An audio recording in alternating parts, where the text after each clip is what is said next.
What is going on, guys? Jack here, and welcome to episode 69 of the Rise to Glory here with Gibraltar Apex. And today I'm going to start off this episode by not making an inappropriate joke, and instead we're going to talk about what's happening today. Of course, last episode was the end of Season 9. I want to recap something that happened at the end of last episode, because I know people don't watch until the end, and otherwise people will be really confused. If you watched to the end, thank you. If you didn't, here's some news for you. We have a stadium being built, and it's being named after me. I'm really excited about that. The stadium is going to hold 6,612 people, and it's going to be called the Space Park, and it's set to be finished in mid-June of next year, so in about 11 months' time. So that's something really, really exciting that happened at the end of last episode. I didn't even request it. The board kind of went ahead and did it. And yeah, so that's the good news. Now for some bad news, and the bad news involves transfers on the outs. You might have an inkling as to what it could be. Unfortunately for us, Mark Stewart, the man, the myth, the legend, he's gone to Huddersfield Town. They signed him for £3 million, which was his release clause. And to be honest, we've been left with a massive hole in our team that we need to try and fill. £3 million, maybe not the worst fee to get for him, but still a pretty irreplaceable player for us. Not going to find a striker, I don't think, of his calibre who has kind of his wage demands. And when you consider the 2 years he had at the club, to lose him for £3 million, it feels a little bit rough, I guess you could argue. Anyway, we'll talk about the rest of the transfers now, because that kind of makes sense. And actually, as you might notice here, not too many kind of permanent transfers. A few that you guys knew were going on. Gimo Lourenco II has gone to Freiburg. Hamid Bar actually ended up going to Monaco for his release clause. So that was another massive hole in our team. I really do feel like this year, perhaps at the moment, obviously still time in the transfer window, but at the moment we are in a lot weaker position than perhaps we were previously. To lose Hamid Bar and Stewart, I mean, that's two massive misses in our team. The other player who left for a fee was Perez. He was a player who we bought last year as backup, and we just ended up not ever needing him. In the end, I managed to get £300,000 for him, which, considering he only played 2 games for us, I think we did quite well to get that for him. And as much as it's perhaps a little bit of a shame that he didn't really establish himself at the side, I'm not going to lose sleep over it. So anyway, let's talk about the transfers on the ins. And actually, as you'll notice here, not many permanent ones. In fact, one permanent one. It was this guy, Javier Rangel. Just a good young player, 19 years old, centre-back. Pretty good in our reserves at the moment. Might improve a little bit. Another one of the Americans who I've kind of just taken a pop on. He might be good, he might not be. You know, we'll kind of see how things pan out there. The next 3 transfers, all loan signings. I'm pretty happy with these ones as well. The first one we have here is Daniele Russo. He is an Italian under-21 international, 17 years old. Looks like an absolutely quality striker. And yeah, he is going to kind of be a semi-replacement, I guess, to Stewart. Of course, we've still got Sean Jackson and Jair in the team. But Russo here, he comes in, the 17-year-old.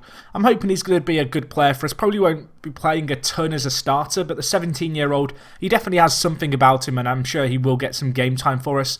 The next player we brought in from Bayern Munich, a goalkeeper, a solution perhaps to our goalkeeper woes. Italo here, Brazilian goalkeeper, very, very good goalie as well. Surprised we were able to get him on loan from Bayern Munich. I've tried to kind of loan in a few players from fairly big clubs, you know, Chelsea, Arsenal, United. They've kind of turned us down. They've said, you know, not interested in playing in Gibraltar. This guy, however, playing for Bayern Munich, decided he did want to play for us. And I think part of the reasoning behind that was perhaps the fact that he is 23 years old and he wasn't going to be playing first team kind of football as a goalkeeper. So this one makes a little bit more sense. He's a good goalkeeper. I think he's a good replacement for Hamid Bar. He's nowhere near as good as Hamid Bar, but we knew we were never really going to get someone as good as him.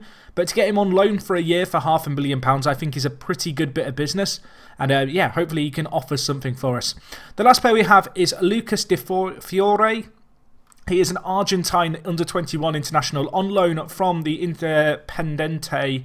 I probably pronounced that horrifically. The Argentine side, Independiente.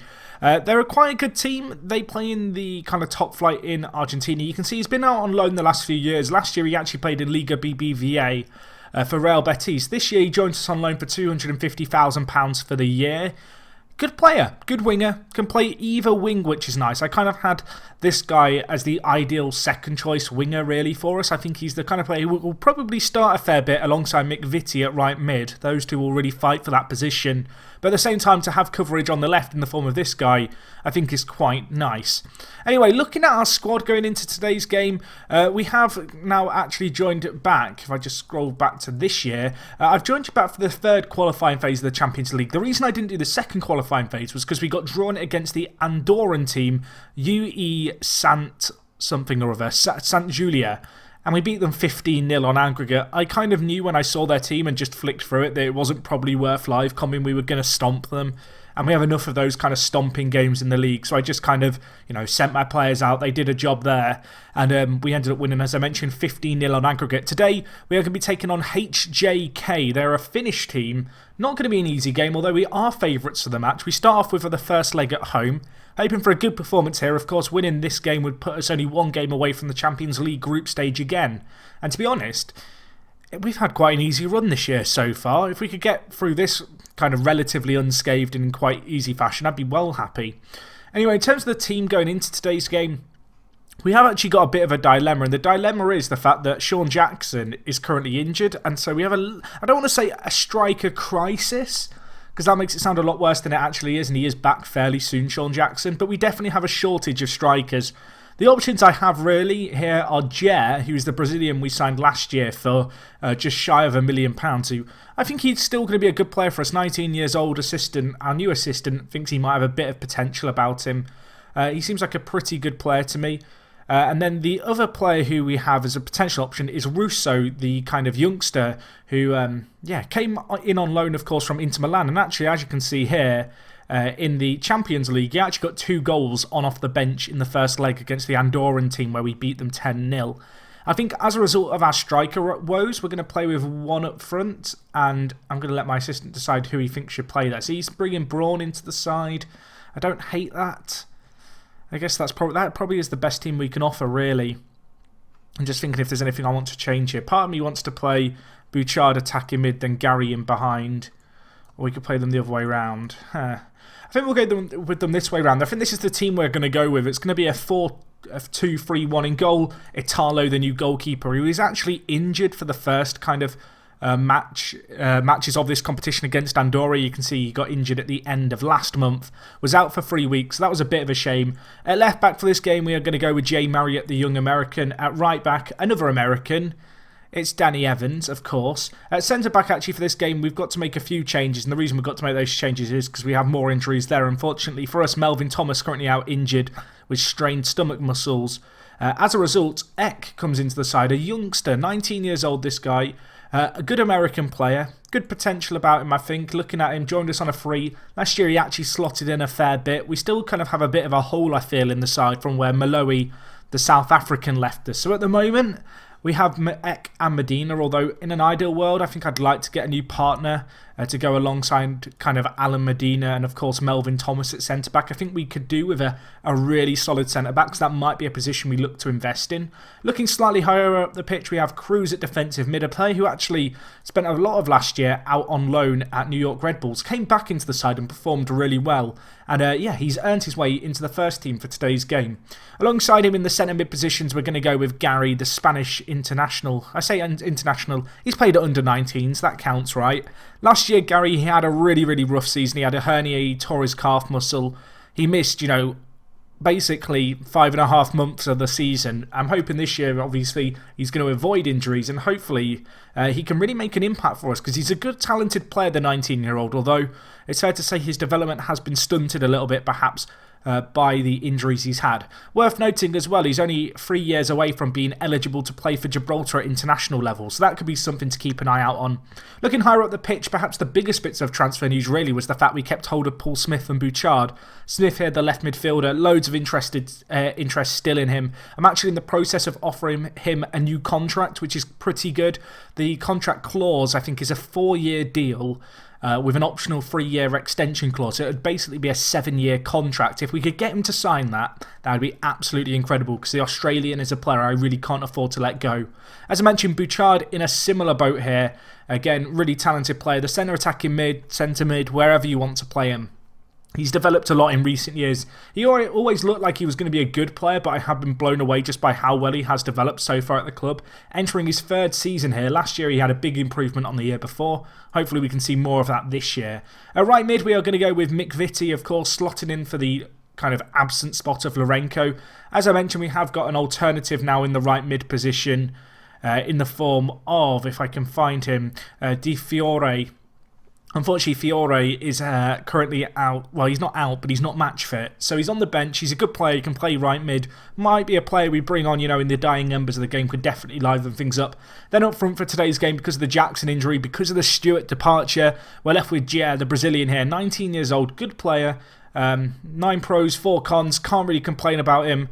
He's improved a lot over the last few months. He's playing at close to his full potential, apparently. He's improved. His acceleration underpins his overall speed. He's a pacey striker. I'm hoping that he's really going to cause them some trouble. In terms of a few other bits, before I get into the game, I know it's a little bit weird for me to do a rundown of the squad and then kind of back it up just a little bit. It's worth noting we do have currently £9.28 million to spend. I am desperately looking for potential players to sign, but right now I'm struggling to find kind of players who are going to want to join us. Who we can sign. I'm looking at maybe getting John Flanagan in on loan from Newcastle. You can see some other players here. I'm kind of, I'm trying what I can with these players. A few of these have quite high wage demands, but these are the ones considered realistic. There are also some players with some potential, but I mean, at the moment, what you guys need to be aware of is the fact I'm sat on £9.5 million there or thereabouts and some decent wage budget.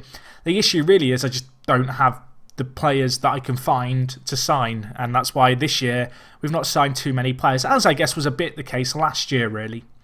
Anyway, let's get into today's game. As I mentioned, we are at home against HJK. They are a Finnish side. This is the 3rd qualifying phase of the Champions League. It's of course the 2nd one that we've partaken in.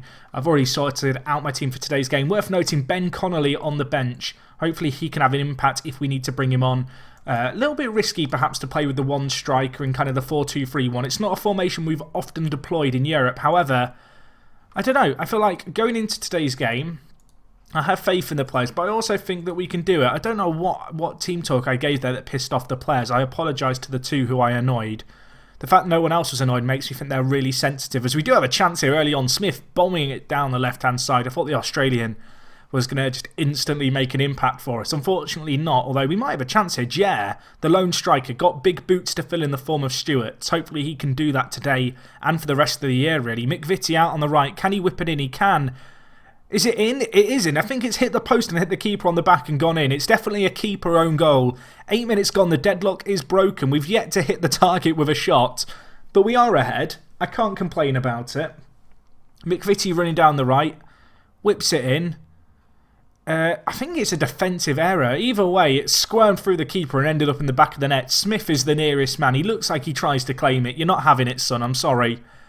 11 minutes gone. We have a chance. Eck, back post. That's a free header. That was a good opportunity there. And the keeper, I guess, makes up for his previous error. And now HJK are going to try and bring the ball forward. But Eck, nice control by the centre-back. Cruz, that deeper deployed centre mid. Hopefully he can work some magic for us. Maybe carve out some great opportunities. Coming forward with the ball again here. Paul Smith, the Australian, whips it in. Not cleared. Bouchard, Gary. And now HJK looking to hit us on the break. It's worth noting we are playing a very high line here, of course. And Gier, he has pace. Can he finish? He can't. The keeper comes to the rescue again for HJK. That was a clear-cut chance. 13 minutes gone. Still 1-0, but it could be significantly more. We've crafted out some really good opportunities in this first half, of course. In an ideal situation, we will get this game done and dusted in the first kind of leg. Worth noting, Bouchard taking a knock. I'm going to take him off. No risks for the Canadian. Braun is going to come on in his place. As we do bring forward the ball here, Smith pulls it back. McVitie is there. Take a bow, my son. I don't know if that was a looping header or a looping volley. Either way, he manages to direct the ball to the back post. The keeper is kind of scuttling across the line like a crab to get to his near post, and the ball just comes flying back the other way, and he can't adjust his feet fast enough. The looping header flies in. McVitie, have a biscuit, my son. What a finish that was. What a finish that was. And now it's 2-0 after 20 minutes. I mean, we're in a good position right now. This celebration is going on a while. I was about to hit skip. I'm glad it ended. But yeah, so far so good here. Obviously, HJK, a team we've not played before in these European competitions. And I feel like there's always a bit of an element of the unknown, I guess, when we take on these kind of teams. Although we do have a chance here. Medina near post. Cleared away there and blocked. I think that was a clear-cut chance perhaps, and this time it is cleared away by HJK, who might look to hit us on the break. Lepio bring the ball forward. Cruz just dilly-dallying on it. Let's get it clear. We do get it clear. McVitie, set piece, hits the woodwork from a direct free kick. And I don't know if it's just me, but so far in FM16, I do not see that many direct free kicks go in. We almost had one there. McVitie hitting the post. But, well, it didn't go in. 2-0 though. Good performance so far. We are the favourites going into this game. I'd back my players in this kind of situation. But nevertheless, it's a good professional job so far. If we could keep a clean sheet, that would be fantastic, of course. We are at home for this first leg. It would put us in such a good position going into the second leg if we can maybe get 1 or 2 more goals. And, of course, maintain our defensive integrity, as we do have a chance here. Gary Braun on as a sub. Can he have an impact? He can. Involved in the build-up play there. And it's Jair, the Brazilian. Nice goal by him. He is kind of a player who is going to be, as I mentioned earlier, a player who we look towards to try and fill some big boots in the form of Stewart's. Braun there, the sub, with a back heel. What a cheeky assist and a cheeky finish as well. Nice build-up play. McVitie actually did get the assist, not Braun, but Braun with the back heel there. I feel like he deserves as much credit. Looking at the performance here, we have almost got 70% possession. HJK yet to have a shot at all. They've not had a shot on target or off target. Really has been a dominant display so far for us. They are looking to make some changes, HJK, as I mentioned. They've not got the away goal at the moment, and you'd think that at 3-0 down, they will be desperate to at least try and get a goal in this game and try and find an opening that could give them an opportunity to get back into this game. Although McVitie finds space, and he finds the back of the net. The Scotsman down the right. We've lost one Scotsman in Stewart. McVitie has decided, Gaffer, give me the number. I don't know what number he wears. 22 shirt. I will be on you, Scottish Stewart. I think he's got an assist and 2 goals in this game. Can't complain about this. What a performance this has been, though, in this first leg here. We are running rampant. And, yeah, that's pretty pleasing to be able to say. We might be able to make it 5. Jair here, the Brazilian. Options in the middle. Dispossessed, though. HJK, they just give the ball straight back to us. How kind of them. And they allow us to build again from the back. Marriott, Smith, lovely build-up play here. Back out wide with Marriott. Can he whip it? And he can. McVitie for the hat-trick. Hits the woodwork. Keeper saves it and it gets cleared somehow. I thought he was going to score again. I thought he was about to get his hat-trick. Unfortunately, though, this time the post denies him. I am going to take off Gier and I'm going to bring in Russo, the kind of young... in fact, no, I'm not going to do that. I'm going to bring on Russo for McVitie, which might seem a little bit harsh, but we might as well save McVitie's legs now. I'm also going to bring in Ben Connolly at striker, the Gibraltarian legend. Maybe he can get a goal in the last 10 minutes here. He can offer us some pace, certainly. But at 4-0, I mean, I'm very content with this result. It's been a superb display. The ideal way to start Season 10 here at the club. No nonsense. 4-0 here. Great result. Of course, we've still got the second leg left to play. That'll be coming in just a second. But, I mean, no complaints from me. I'm not sure what we're going to be doing in the next week. I guess I'm going to try and find some potential options to sign with the millions of pounds we have. In the end, I think ultimately we kind of want a centre-back and maybe a striker. I think they're the 2 positions I particularly like to kind of get sorted if we can. But anyway, that is going to wrap up this bit of the video for me. I'm going to join you in a week. Hopefully we can sign some players and hopefully I'll have good news to bring you in a second. So yeah, Future Jack, take it away. Okay guys, so we are back for the second leg against HJK. It's been a week. I've made some transfers. Let's get into them. There's been a few. Unfortunately, we can't register them for today's game, but it's worth going over them nevertheless. And, well, as you can see here, it's some more loan signings. But if you actually look at the price of these loan signings, they're all relatively cheap, really. So I'm pretty happy to get these done. In terms of the permanent transfers, there was one. We brought in this guy, Alex Pridham. Looks like an okay youngster. My scout said he might have some potential. He's 18. We got him in on a free. Can play centre-back or centre-mid. Some nice kind of vision and kind of creative ability, I guess, with his flair and passing. Perhaps one to keep an eye out on. He comes from the same academy as Bouchard, which I guess was one of the reasons behind getting him. He's nowhere near as good as Bouchard was at 18, but you never know, so we're taking a bit of a punt on him.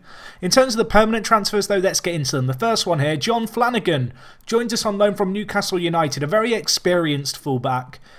Just a very good player, really. He's coming in for £91,000 total fee. And I can't remember how long his loan is. Some of these players have loans that are 6 months long, and others have loans which are like the full season long. Actually, looking here, you can see his contract is set to last the entire year. So he is a permanent loanee He's one who I might cancel down the line if I want to save some pennies and we get knocked out of Europe. But nevertheless, he adds some strength there. The next player we have is Florian Delorme, Jack. Learn to read. He's a good player. He's a striker. And the reason I signed this guy is because he offers something a little bit different to any of our other strikers in terms of we really were lacking a player who's got some ability in the air. The young Frenchman joins us from Saint Etienne. He's come in for £215,000. As you can see, he's got a loan deal that lasts until the end of the season as well. So a good player for us. Pretty excited to have him at the club. The next player we have here is Jeff Brown of Norwich City, a young, well I say young, 24, he's not old, but he's an experienced American centre-back. You can see 36 caps for the national team, great positioning, great decisions, good in the air as well, good heading, perhaps not the best jumping reach, but a good centre-back nevertheless. He joins us for £245,000 and that's to cover the duration of his loan. Again, looks like he could be quite a good player for us. And then last but not least, another player who we've brought in, another defender which might raise some alarm bells for some kind of people, but I really like the look of this guy, Callum Patterson. He's Scottish, he joins us from Southampton. He actually starts in FM at Hearts, as you can see here. And I was absolutely delighted to get this guy in. He was signed by Southampton for £3.9 million last year. Really didn't make a mark there. He joins us on loan. He's 29 years old, so he's not the youngest player in the world, and he's got a lot of caps for Scotland, which is nice, 76. You can see he plays right back. I'm actually going to be training him, however, to play centre-back for us, which is a position, as you can see, he's competent in playing in. But I think he could be a really, really good kind of ball-playing centre-back for us. Great in the air, good long throws as well, which is nice, good strength. He has got a few PPMs which perhaps don't lend him so well to the centre-back position, but nevertheless, a good player. Will probably start a fair bit for us. Whether or not he'll start at centre-back or right-back, I've not entirely made up my mind, but regardless, delighted to get him in on loan for such a cheap fee. So as I mentioned, those players can't be registered for today's game, so looking at our squad for this match, it's pretty much unchanged from the previous match we played. The only difference you might notice is actually Braun has come into the side at centre attack in mid. That is with Bouchard injured. Looking at Bouchard here, he's out for 7 to 11 days, which is a little bit of a pain. It means he might miss the next leg, kind of first match of the playoff stage. We'll have to see how quickly he recovers. So that's a little bit of a pain. Sean Jackson, unfortunately, still injured, but should be back for the next leg. And yeah, there's a few other injuries here. But I guess besides those, it's not too bad. Melvin Thomas joins the bench, coming back from his injury, of course. Not really fit to start, but he's available if we need him to. And yeah, this is the team we are going to go with into today's game. Of course, a fantastic result first time out, getting that 4-0 result. If we can score first in this game, HJK have a mountain to climb. They will require 6 goals. So, I mean, we put ourselves in a fantastic position here. Of course, we can't get complacent, but at the same time, we are in such a good position. The players are going to know that. We've been in this kind of position before. I'm now just looking for a good professional performance in Finland, kind of to wrap up this third stage. And of course, then we have to look forward to the playoff stage where I don't know who will be playing. I don't know if we'll be seeded for that draw. It'd be nice if we were. The last 2 times we've had to go through the kind of Champions League playoffs, you might, we score after 10 minutes. Well, excellent. That should be game over now already. Jeremy Braun, he's grown a mullet and he looks really baby-faced. It just looks a little bit weird on him. Someone should tell him to cut his hair because it doesn't suit him. I don't know who wants to tell him. I don't want to break it to him, really. He looks like he might cry if you tell him. And people might not have caught his face. I'm going to show you a picture of him. Here you go. Look at him. He's the baby-faced assassin. Actually, when you get his face a little bit bigger, it looks a little bit more like he's older. Okay, when it's small, he looks like a baby. That's all I'm saying. He does look like a giant man-child. Either way, we're going to skip that goal because I'm a reckless person and we're going to continue on with this match. But yeah, what I was going to say before we scored and then we conceded was that in the playoffs, it's seeded where there's 10 teams in the Champions playoff and the top 5, like seed-wise, can't play each other, to my knowledge. And they'll be drawn against one of the lesser 5 sides who have been less successful in Europe. I assume that's based off coefficient, although to be honest, I've not looked into it all that much. Either way, it kind of means that if we, I don't know if it'll be this year or certainly be in the next few years, if we do have to keep going through the playoffs, excuse me, if we do have to keep going through the playoffs, it shouldn't be too bad for us, and we should get progressively easier draws as soon as we get to the higher seed. Of course, kind of Who did we play last year? The year before last, I think it was Zagreb. Or was it Zagreb? Because we lost to them. I really can't remember. I've got to be honest, 10 seasons into the save, all the Champions League campaigns have kind of blurred into one mess. I can't pick out kind of specifically who we played when. I'm really trying to wrap my head around who we played last time. And I honestly have no clue. It wasn't Zagreb, because that was... Was it Zagreb last year? I don't know. Answers on a postcard. I mean, I could just check myself, but that's far too much effort. Postcards are a lot more necessary. Someone did jokingly write in a comment on this video, on this series right at the start, that I should get a PO box set up when I hit 50,000 subscribers and you guys can send me actual answers on a postcard. I have no idea if anyone would actually send me postcards, but I like the thought of it. It'd be quite amusing. Especially if people sent them from where they're from. I could have like a wall on my wall. A wall in my flat, not a wall on my wall. A wall on my flat where it's just postcards from around the world. That'd be pretty cool. Either way, we've just scored again while I'm rambling on. It was Braun, the baby-faced assassin, and again, he's come in place of Joe Bouchard, and he's showing Joe how to finish. Joe doesn't get this many goals. Braun's loving it. Braun is absolutely loving it. It's 2-1 on the night. If there was any doubt that we were going to kind of not get through when it went to 1-1, that's now been completely kind of crushed. There are 2 minutes left of this game. It's 2-1. It's 6-1 on aggregate. That first half performance and that first leg performance really the difference maker in this tie. We came out the blocks flying. In this game, it's been a little bit slower. It's been a little bit more composed. And yeah, well, we're going through. Even if we concede now, which we almost did to lose on the night or draw on the night. Fortunately, some half-decent defending by us weathers that storm. And, well... yeah, we're going through to another Champions League playoff stage, which is nice. It's going to be our third one in consecutive years. And we're going to be looking to try and get to the group stage for the third year in a row. And you'd have to say, of all the kind of years of qualifying, this has perhaps been the least kind of drama-filled. Of course, I didn't do the last leg because there was nothing really to talk about. It finished 15-0. But in this game, again, no real drama, you'd have to say. Anyway, we're going to continue forward for the draw. Bouchard signing a new contract with the club. That's a good deal for us. That is a 4-year extension, or 4-year from now extension, as is Smith's as well. So basically what I've done with Smith and Bouchard is they've both signed 4-year deals at the club with an optional 3-year extension. So it's basically a 7-year contract if I choose to extend them. So I'm pretty happy with those deals. That's going to take both those players till kind of 27 where they're in their prime.